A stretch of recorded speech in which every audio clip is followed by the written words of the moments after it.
விடியா திமுக ஆட்சியில் வேதனைக்கு உள்ளாகும் தமிழக மீனவர்களின் அவலம் குறித்து விவரிக்கிறது இந்த செய்தி தொகுப்பு. தமிழக மீனவர்கள் இலங்கை கடற்படையால் தொடர்ந்து தாக்கப்படுவதையும் சிறைப்பிடிக்கப்படுவதையும் தடுக்க நடவடிக்கை எடுக்கப்படும் என 2021 சட்டமன்ற தேர்தலில் திமுக வாக்குறுதி அளித்தது.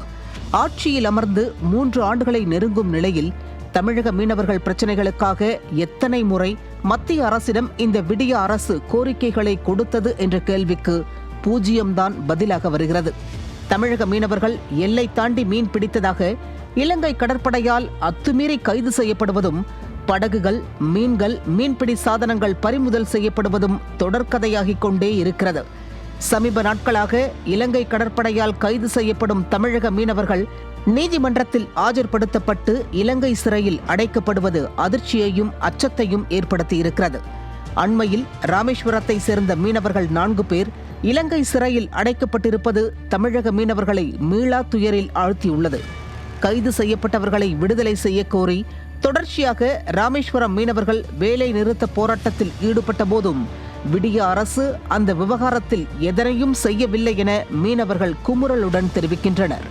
இதேபோன்று தமிழக மீனவர்கள் இலங்கை கடற்கொள்ளையர்களால் தாக்கப்படுவதும் சமீப காலங்களாக அதிகரித்துள்ளது. வலைகளையும் உடைமைகளையும் பறிகொடுப்பதோடு ஆயுத தாக்குதலுக்கும் உள்ளாகி கடல் தொழிலை எப்படி மேற்கொள்வது எனும் கலக்கத்திலேயே மீனவர்கள் உள்ளனர்.